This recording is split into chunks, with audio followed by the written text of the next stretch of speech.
Question है हमारा, which of the following is not an image or a graphic file format. Options हैं PNG, GIF, BMP या फिर GUI. तो friends इसमें जो हमारा राइट आंसर है वो है हमारा जीयूआई, जिसको बोलते हैं ग्राफिकल यूजर इंटरफेरेंस। नेक्स्ट है the first web browser is, यानी कि हमें फर्स्ट वेब ब्राउजर बताना है। ऑप्शंस है internet explorer, Netscape, world wide web या फिर फायरबॉक्स। तो फ्रेंड्स में जो हमारा राइट आंसर है वो है ऑप्शन बी, नेटस्केप हमारा फर्स्ट वेब ब्राउजर है। नेक्स्ट क्वेश्चन पे आते हैं, when a computer is booting BIOS is loaded it to the memory by, यानी कि किसके द्वारा इसमें मेमोरी लोड की जाती है। BIOS का मतलब होता है friends basic input output system. Options है रैम, रोम, CD रोम या फिर TCP। तो फ्रेंड्स इसकी फुल फॉर्म आपको पता ही होगी, जो कि बहुत ही सिंपल है, रैम की, रोम की, CD रोम की।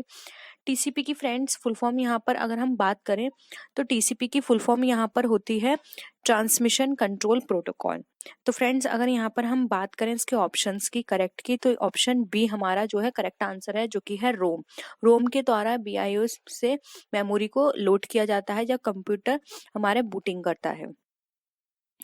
नेक्स्ट है identify the IP address from the following. अब इस क्वेश्चन में हमें IP एड्रेस पता लगाना है। तो फ्रेंड्स यहाँ पे ऑप्शंस हमारे दे रखे हैं, तो एलिमिनेशन के हेल्प से हम यहाँ पे ऑप्शंस को अपने सही बता सकते हैं। यहाँ पे सेकंड ऑप्शन की बात करें तो यहाँ पे एक साइन दे रखा है @ तो फ्रेंड्स कभी भी IP एड्रेस में इस तरह के साइन यूज नहीं किए जाते हैं, तो हमारा सेकंड ऑप्शन गलत हो जाता है। और यहाँ पर फोर्थ ऑप्शन में भी यहाँ पे डैश का यूज किया गया है 3 जगह। तो फ्रेंड्स IP एड्रेस में ड्रेस भी यूज नहीं किया जाता है, यहाँ पर जो फुल स्टॉप है वो यूज किया जाता है, तो हमारा फोर्थ ऑप्शन भी गलत हो जाता है। अब फ्रेंड्स फुल स्टॉप हमारा सेकंड में भी है, फर्स्ट में भी है एंड थर्ड में भी है। अब हमें देखना है कि इन दोनों में से कौन सा हमारा करेक्ट है। तो फ्रेंड्स अब इन दोनों में से भी एक और ऐसी ट्रिक है जिसके थ्रू हम निकाल सकते हैं अपना आंसर। यहाँ पे आपने लास्ट में देखा है कि यहाँ 3 लिखा हुआ है, तो फ्रेंड्स कभी भी लास्ट में सिंगल डिजिट नहीं आती है, तो हमारा ऑप्शन जो थर्ड है वो हमारा करेक्ट आंसर है। करेक्ट आंसर हमारा यहाँ पे है ऑप्शन थर्ड। नेक्स्ट अब हम बात करते हैं अपने अनदर क्वेश्चन पे। The acromion FTP stands for, यानी कि FTP का जो एक्रोनियम है वो क्या है। File transfer protocol, fast transfer protocol, file tracking protocol या फिर फाइल ट्रांसफर प्रोसीजर। तो फ्रेंड्स यहाँ पर हम बात करें तो ऑप्शन फर्स्ट हमारा सही है। FTP का जो फुल फॉर्म होता है वो होता है file transfer protocol. Next question पे आते हैं, विच of the following university has adopted the Meta university concept. तो ऐसी कौन सी यूनिवर्सिटी है जिसने मेटा यूनिवर्सिटी कॉन्सेप्ट को अडॉप्ट किया है। Assam university, Delhi university, Hyderabad university या फिर पौंडीचेरी यूनिवर्सिटी। तो फ्रेंड्स यहाँ पर अगर हम राइट ऑप्शन की बात करें तो राइट ऑप्शन है दिल्ली यूनिवर्सिटी। दिल्ली यूनिवर्सिटी ने मेटा यूनिवर्सिटी कॉन्सेप्ट को अडॉप्ट किया है। नेक्स्ट क्वेश्चन है, which one of the following is the best method of teaching, यानी टीचिंग में बेस्ट मेथड इनमें से कौन सा है। लेक्चर, डिस्कशन, डेमोन्स्ट्रेशन या फिर नरेशन। तो फ्रेंड्स अगर हम यहाँ पे बेस्ट मेथड की बात करें तो लेक्चर बिल्कुल भी बेस्ट नहीं है, क्योंकि फ्रेंड्स आप लेक्चर दे रहे हो तो स्टूडेंट्स क्या होंगे, पैसिव मोड में होंगे, सिर्फ वो सुनेंगे, उनको कोई भी क्वेरी होगी वो वहाँ पे आप न कोई क्वेश्चन नहीं कर सकते, उनका काम है सिर्फ सुनना लेक्चर में। तो यहाँ पे इसको हम बेस्ट मेथड नहीं बोल सकते। और अगर हम यहाँ पर बात करें डिस्कशन की, तो डिस्कशन भी बेस्ट मेथड है, लेकिन फ्रेंड्स डिमॉन्स्ट्रेशन अगर हम टीचिंग के पॉइंट ऑफ व्यू से बताएं डिस्कशन में, तो ये यहाँ पर आ जाएगा कि आप किसी भी चीज़ को डिस्कस कर रहे हो, ये टीचिंग के पॉइंट ऑफ व्यू से डिस्कशन सही नहीं रहेगा। नरेशन भी किसी भी चीज़ को नरेट करके बताना, ये भी टीचिंग के पॉइंट ऑफ व्यू से सही नहीं है। अगर यहाँ पे टीचिंग के पॉइंट ऑफ व्यू से बात की जाए तो डिमॉन्स्ट्रेशन बेस्ट मेथड है। आप कुछ भी चीज़ पढ़ा रहे हो अपनी क्लास में तो आप उसको डिमॉन्स्ट्रेट करके दिखाओ, क्योंकि कुछ चीज़ें ऐसी होती हैं वो आप उनको एक्सप्लेन करने से बेहतर है कि आप उसको डिमॉन्स्ट्रेट करके क्लास में दिखाओ, तो बच्चे ज़्यादा आसानी से सीखेंगे, वो खुद उसको करेंगे, तो वो क्या हो जाता है हमारा लर्निंग बाय डूइंग भी हो जाएगा, वो डिमॉन्स्ट्रेशन भी हो जाएगा, क्योंकि वो प्रैक्टिकल चीज आपने क्लास में करके दिखाई है। तो ये टीचिंग के पॉइंट ऑफ व्यू से यहाँ पे हमारा थर्ड ऑप्शन करेक्ट होगा। नेक्स्ट आता है, डिसलेक्सिया इज एसोसिएटेड विद, यानी डिसलेक्सिया जो है वो किससे एसोसिएटेड है। Mental disorder, behavioural disorder, reading disorder या राइटिंग डिसऑर्डर। तो फ्रेंड्स डिसलेक्सिया बहुत ही सिंपल है इसका आंसर, ये हमारी रीडिंग से रिलेटेड है। डिसलेक्सिया में स्टूडेंट्स यहाँ पे कंफ्यूज होते हैं रीडिंग और राइटिंग में। तो फ्रेंड्स याद रखिए, राइटिंग हम हाथ से लिखते हैं, ग्राफ भी हम हाथ से बनाते हैं, तो याद रखिए राइटिंग के लिए डिसग्राफिया है, जहाँ भी वर्ड आए डिसग्राफिया वो राइटिंग के लिए है, और डिसलेक्सिया है वो रीडिंग के लिए है। तो यहाँ पे ऑप्शन थर्ड हमारा सही है।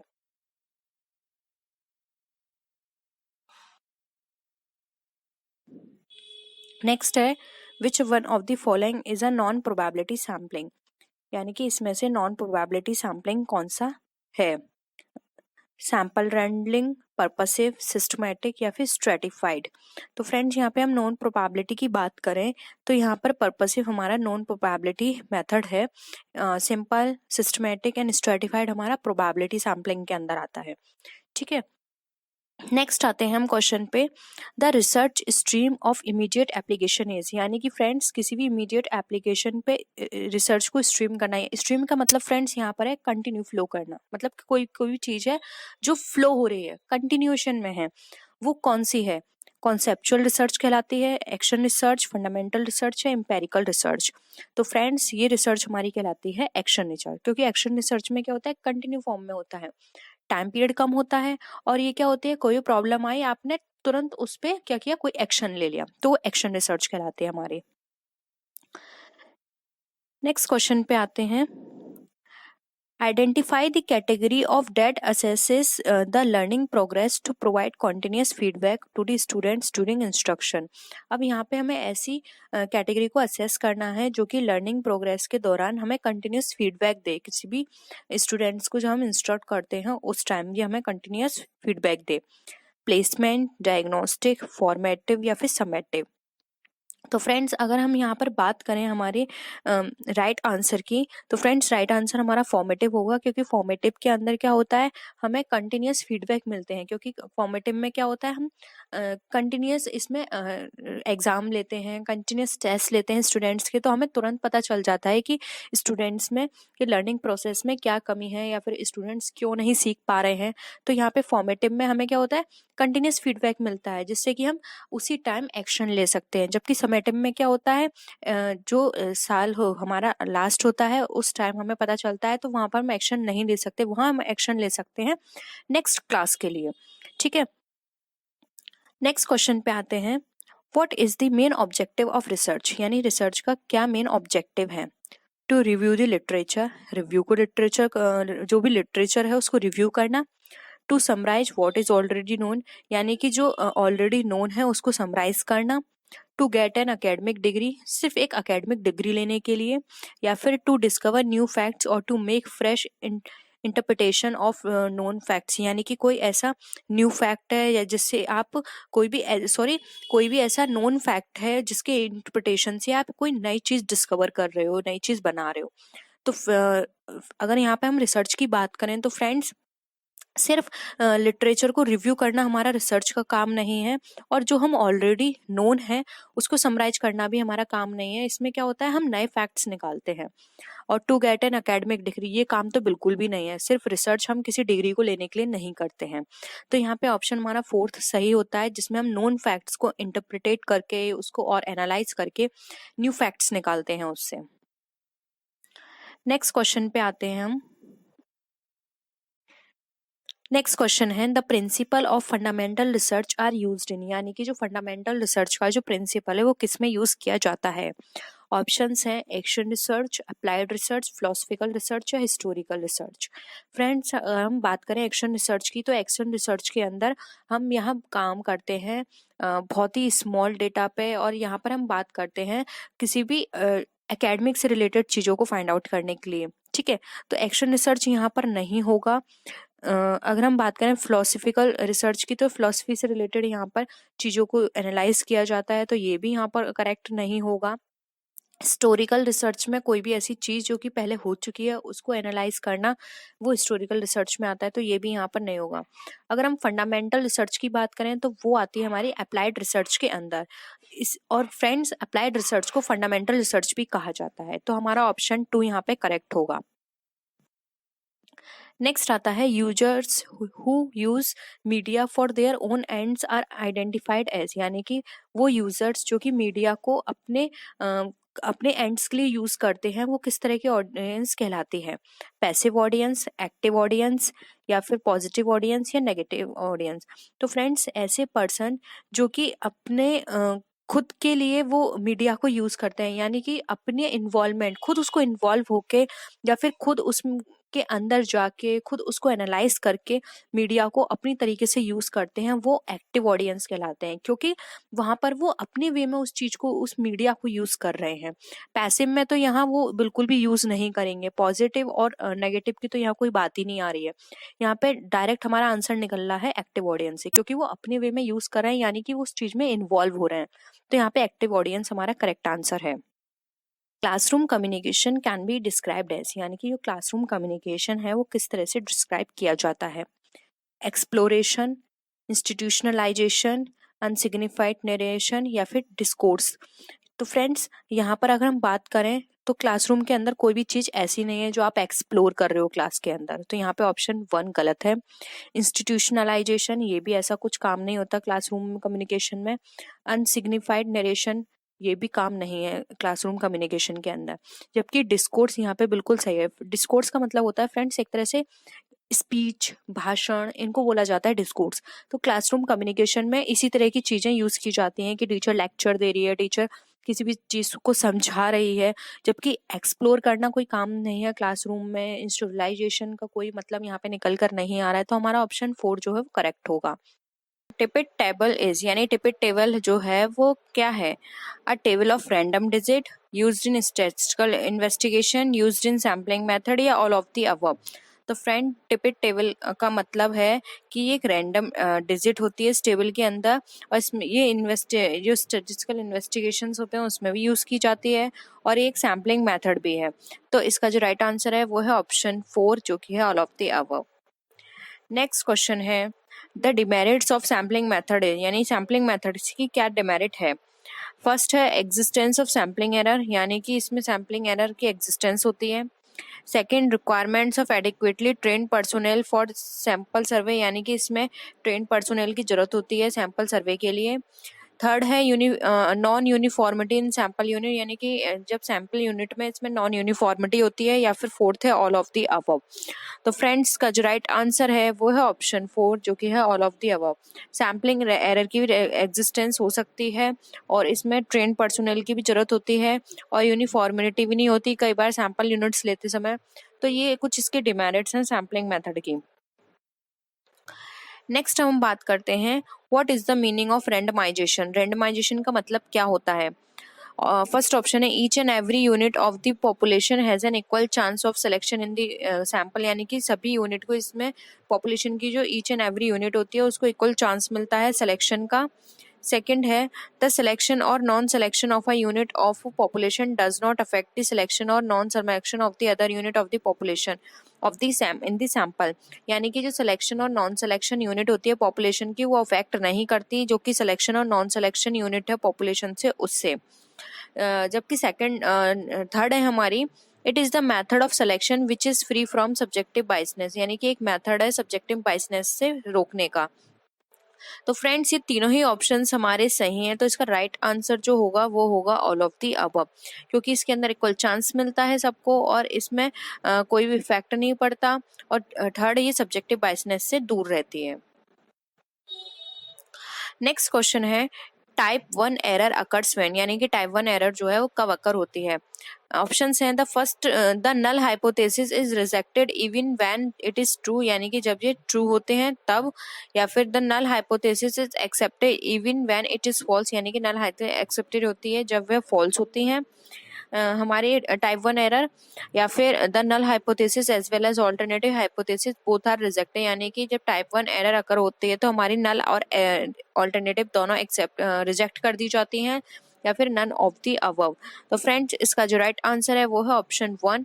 टाइप 1 एरर हमारी तब अकर होती हैं जो हमारी नल हाइपोथेसिस रिजेक्ट कर दी जाती है इवन इट इज ट्रू। ठीक है फ्रेंड्स, नेक्स्ट है what is the basis of formulation of hypothesis, यानी कि हाइपोथेसिस को फॉर्मुलेट करने के क्या क्या बेसिस हैं? फर्स्ट, रिफ्लेक्शन, ऑब्जर्वेशन, डिडक्शन, या ऑल ऑफ दीज? तो फ्रेंड्स, इस जब हम हाइपोथेसिस को फॉर्मुलेट करते हैं, तो इसका जो ऑप्शन 4 है वो राइट है, क्योंकि इसमें हम रिफ्लेक्शन भी देखते हैं, ऑब्जर्वेशन भी देखते हैं और फिर डिडक्शंस भी देखते हैं, उसके अकॉर्डिंग हम हाइपोथेसिस को फॉर्मुलेट करते हैं। नेक्स्ट है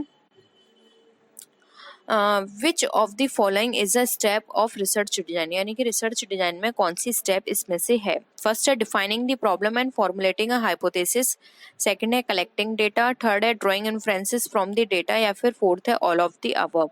तो फ्रेंड्स का जो राइट आंसर है वो है ऑप्शन बी, क्योंकि जब हम किसी भी रिसर्च को डिजाइन करते हैं तो सबसे पहले हम फाइंड आउट करते हैं उसकी प्रॉब्लम, उसके बाद हम डेटा कलेक्ट करते हैं और डेटा कलेक्ट करने के बाद उसमें से हम इन्फ्रेंसेस ड्रॉ करते हैं। तो ये ऑल स्टेप्स जो है हमारे रिसर्च डिजाइन में हेल्पफुल है।